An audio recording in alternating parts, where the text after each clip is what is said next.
Bismillahirrahmanirrahim. Assalamu alaikum dear students. I hope you all are fine and staying safe at home.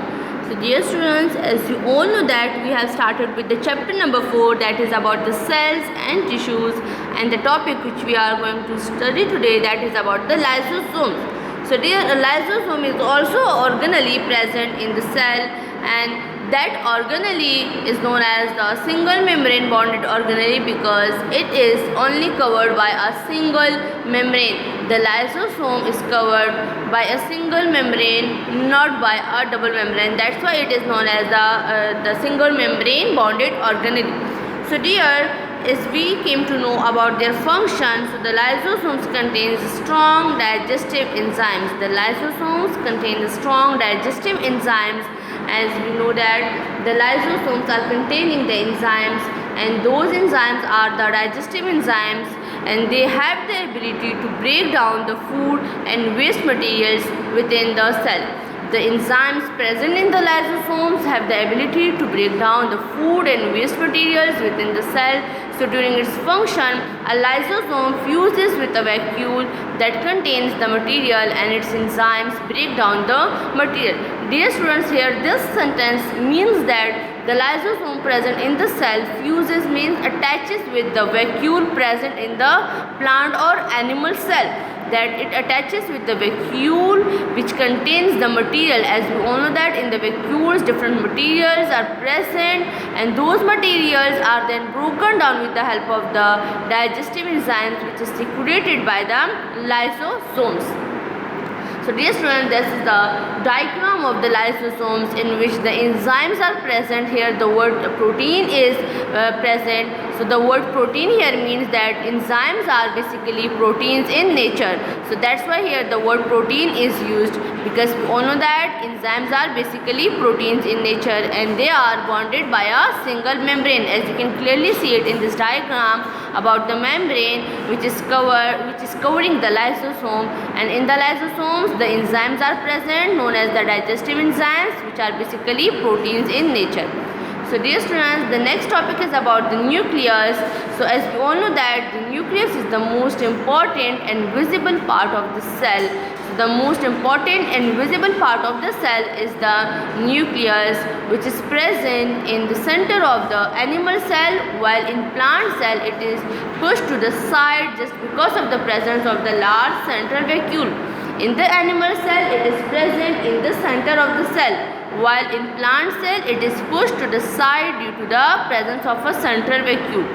So dear students, the nucleus is bonded by a double membrane, and that membranes are known as the nuclear envelope. The nucleus is bonded by a double membrane which is known as the nuclear envelope.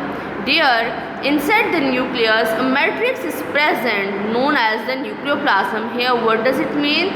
For example, dear students, as we see that in the cell a cytoplasm is present, a matrix is present in which the different organelles are placed. So same is the case with the nucleus. In the nucleus a matrix is also present which is known as the nucleoplasm. Here cytoplasm is the name given because cyto means cell and plasm is the matrix. So in the cell the matrix which is present is known as the cytoplasm, while in the nucleus the matrix which is present is known as the nucleoplasm. Here the word nucleo means nucleus and plasm is that matrix. So in nucleoplasm the one or two nuclei are present, and with the nuclei chromosomes are also present. There, as you all know that chromosomes are the fine thread-like structures found in the nucleus. They are in the form of network known as the chromatin network, but they are more visible during the dividing cell or during the division phase. Clear dears, when the cell is going to divide, so the chromosomes become visible, because in the non-dividing cell, in the unmature cell, the chromosomes are in the form of network of fine threads. They are in the form of fine threads like structures known as the chromatin network. So when the cell is going to start dividing, so these chromatin network, these thread like structures started to condense and form our chromosomes. In a dividing cells, dear, the chromosomes are visible, while in non-dividing cell, when the cell is not going to divide, In that stages, the chromosomes are in the form of fine threads known as the chromatin network. So dears, the chromosomes are made up of DNA and proteins. The chromosomes are made up of DNA and proteins. The DNA controls all the activities of the cell. The DNA controls all the activities of the cell. The chromosome number is always specific for a particular species. Here it means that for an organism or for example, in humans the chromosome number is 46. So it will be specific and constant throughout the life of the human body. In radish it is 18. So it will be constant and specific throughout their life, and in all the radish present in this universe will be having a chromosome number 18, while in onion it is 16. So the prokaryotic cell do not contain prominent nucleus. So their chromosome is also made of DNA, but they do not contain a prominent nucleus. Their chromatin network or their DNA is spread in the cell. As you can clearly see the structure of the diagram of the nucleus, dears. Here the nuclear membrane is present, a nucleolus in the center of the nucleus is present, a chromatin network is present, the fine thread-like structures are present in this diagram. As you can see, these are the fine thread-like structures which are the chromatin network. So when the cell is going to divide, they condenses to form a chromosome. As you can clearly see it in this picture, in this diagram, both the phases are given in which the thread-like and the chromosomes are given. So dear, here the word karyoplasm means, karyo means nucleus, the word karyo means nucleus, dears. The word karyo means nucleus and plasm means is the matrix. So that is the nucleoplasm which is present over here. So the word karyo, you don't have to confuse yourself with the karyoplasm, dears.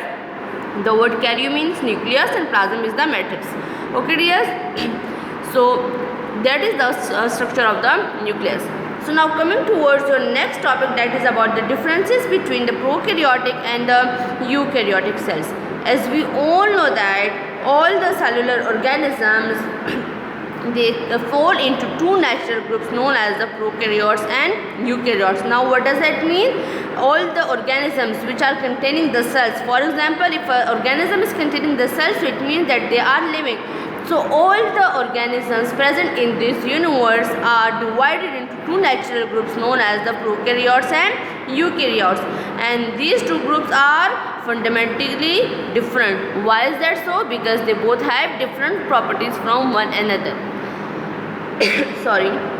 So dears, the prokaryotic and eukaryotic cell. Now look at these differences.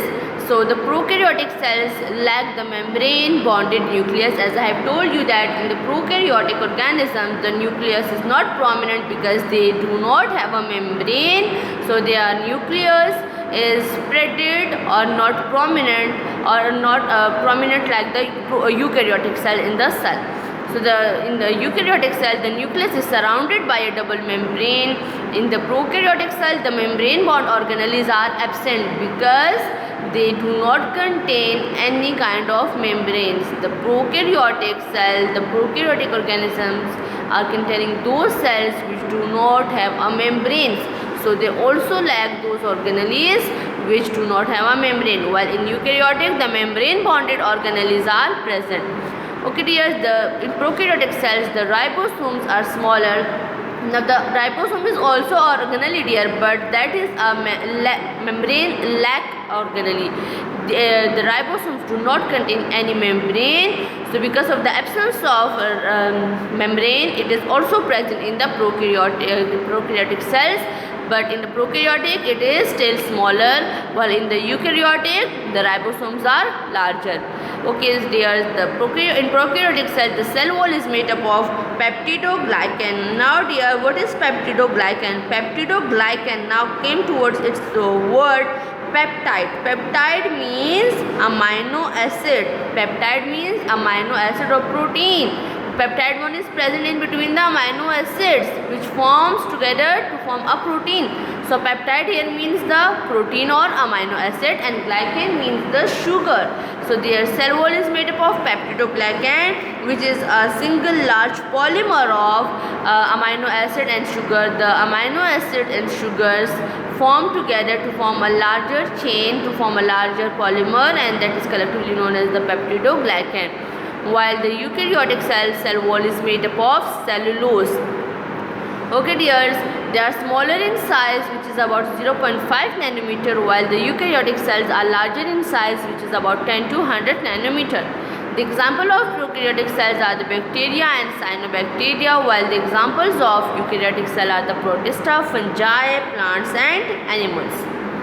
Okay dear, this is the simple structural diagram of the prokaryotic and eukaryotic cells. As you can clearly see in this picture, here the mitochondria is present in eukaryotic cell, the nucleolus is present, the nucleus is present, ribosomes are present, different membrane bonded organelles are present, while in the prokaryote the nucleolide, the capsule, flagellum, cell wall, cell membrane and ribosomes are present, but they do not contain any envelope, and because of that absence of envelope, the nucleolide or the nucleus are irregular in shape, that is not in a circular shape like in the eukaryote, and because of the absence of that membrane it is irregular in shape. So dear, your next topic is about the cells and their specificity. As we all know that the cell is the basic unit of structure and function of living organisms. In the unicellular organisms, a single cell performs all the function, while in the multicellular organisms, different cells are specialized to form different functions. Dear, we know that in a unicellular organism's body is made of only a single cell. So their single cell is responsible for all the function. While in the multicellular, for example in our body, different types of cells are present. So for each and every function, a specialized cells are placed which perform a specialized functions. And the example of such a type of cells are given below. So some of the examples below will prove that the cells are very much specific for their structure and function. So first of all, dears, we will study about the plant cells. So in case of plants, xylem and phloem cells are specified for transportation. As you all know that in the plant body, two different type of cells are present, known as the xylem and phloem cells, and also a mesophyll cells are also present. So we will also study about the function of that mesophyll cell. But we all know that xylem and phloem are those type of cells which are responsible for the transportation of material. For example, the xylem is responsible for the transportation of water in the plant body, while the phloem is responsible for the transportation of food in the plant body. So, in case of the plant cells, the xylem and phloem cells, the mesophyll cells are present. So, the xylem cells conduct the water from roots to the upper part. When the plant body absorbs the water from the roots, so that water is then taken up to the upper parts of the plant body with the help of specialized cells, and those cells are known as the xylem cells, while the phloem cells conduct the food to various parts of the plant body. Now we will not say this that the food is conducted from the roots to upper parts of the body. No, because we all know that, dears, the food is prepared in the leaves of the plant body. So when the food is prepared in the leaves of the plant body with the help of the mesophyll cells, so what will happen? Then that food will be conducted to all the different parts of the plant body with the help of a phloem cells. Now here the another type of cell present in the plant body is the mesophyll cells, which is responsible for the process of photosynthesis, because we know that mesophyll cells in the leaves, the mesophyll cells are present in the leaves of the plant body. So it helps in the process of photosynthesis because they containing the green pigment known as the chlorophyll, which helps in the process of photosynthesis, and photosynthesis is the process of formation of food in the plant body. So they are coming towards the animals cells. So in case of animals, there is a diversity of cells and their relation to structure and function. So the type of cell which we are going to start first is the nerve cell. As you all know that the nerve cells conduct the nerve impulse and thus contribute in coordination in the body. Now dear students, what does it mean by the nerve cells? In our body, a nervous system is present which is responsible for the senses of our body. For example, on your hand, if you touches your hand with any hot object or someone touches your skin, so you just feel that sense, you just feel that hotness of that thing, or on your skin surface you feel that hotness, or if someone slaps you on your face, so you just feel that touch of the another person's.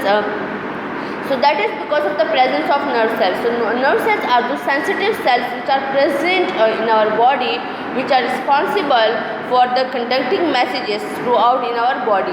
They help in coordination of our body. For example, if I am touching a hot object, so the nerve cells present on my hands, on my skin, will conduct this message to the brain, and the brain will allow my hand to back off your hand. So I will back off my hand because of the nerve cells, because if my nerve cells were not working, so I will keep touching that hot object and my skin will burn. So because of the presence of nerve cells, what will happen here? The message will be conveyed to the brain, and the brain will give you an order to back off your hand. So dear students, the next type of cell is the muscle cells. The muscle cells undergo contraction and play a role in movement of body. As you all know that the muscles help in the movement of our body, and the muscles are formed of specialized cells, and those cells are the muscle cells which helps in the contraction, and that contraction and relaxation helps in the movement of our body. The another type of cell is the red blood cells. So that red blood cells carry oxygen to cells. The red blood cells have the ability to carry the oxygen and transport it to all parts of the body. The next type of cell is that the white blood cells here. The white blood cells carry foreign agents and so contribute in the roles of blood in transportation and defense of the body. Now dear, this sentence means that the white blood cells are basically the defense system of our body.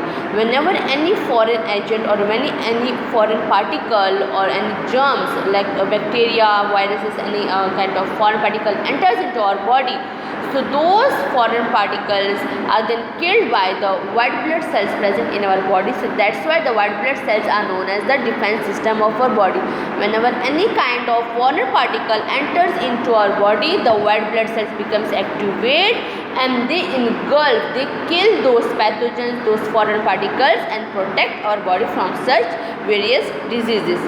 The another type of cells are the bone cells. So the cells of bones deposit calcium in their extracellular spaces to make the bone tough and thus contribute to the supporting role of bone. Now what does it mean? The bones present in our body are formed of a specialized type of cells, and those cells are known as the bone cells, and these cells have the ability to store, to deposit the calcium into their extracellular spaces, in their internal spaces, which makes the calcium will make the bone tough and will help in the supporting of bones. Now coming to towards the next topic, that is about the cells perform specialized functions due to their shapes and organelles. Sometimes due to their shapes and sometimes due to the presence of the organelles, they perform different functions. So the cells perform specialized functions due to their size, shape and presence of organelles. For example, the nerve cells are long for the transmission of nerve impulses. As I have told you, for example, the nerve cell present on our hand will conduct the message to the brain. So they must have to be long that they can convey the message to the brain properly. So because of their shape, the nerve cells are performing the function of transmissions properly. The next type of cell is the xylem cell.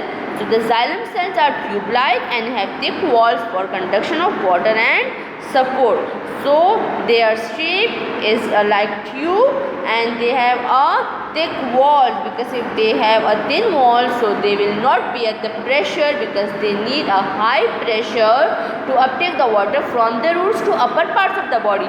So because of that high pressure, their walls are thick. There, the next type of blood cells are the red blood cells. As I have told you that they helps in the transportation of oxygen. So the shape of the red blood cells are disc-like and biconcave in shape, which increases their surface area. Their surface area is like the surface area of red blood cells are larger, so the more oxygen can be carried out to all the different parts of the body. So because of the shape of the red blood cell, it is responsible for the more oxygen transportation. Now coming here towards the next cell, that is the root hair cells. So the root hair cells have large surface area for the maximum absorption of water and salts. So the root hair cells also have a larger surface area because they have to absorb the larger amount of salt and water. The another type of are the glands. So the glands are also formed of cells, and those cells are containing the complex type of endoplasmic reticulum and Golgi apparatus, because these will help in because the glands secrete the different secretions in our body. Different glands are present. For example, in our neck region a thyroid gland is present, which helps in the secretion of thyroxine hormone. So for the secretion of those hormones, or for the different secretion from these glands, the cells which form the glands are containing the complex endoplasmic reticulum and Golgi apparatus, which will help them in their function. Now coming toward the photosynthetic cells. So the cells involved in photosynthesis have chloroplast, and because of the presence of chloroplast, they are able to perform the process of photosynthesis, and the food is formed in the plant body. Now dear, coming towards the cell as an open system. So a cell works as an open system because it takes in substances needed for its activity through its cell membrane. The materials which are needed for the cell to perform its several functions, so those materials are then absorbed by the cell through their cell membrane. Then it performs the metabolic process assigned to it. So with the help of different substances, or the organelles present in the cell will perform their specific processes. So their metabolic processes is all the processes which are occurring in our body. The products and byproducts are formed in the as a result of the metabolism. So when the metabolism will occur, the breakdown will occur. So different products and byproducts will form, and the cells will either utilize these products to transport to other cells, while some byproducts are either stored or excreted out of the cell. So dear students, that is all for today's topic. I hope you all will have understand it clearly, and there will be no problem inshallah. So thank you so much dears. Allah Hafiz. Stay safe, stay home.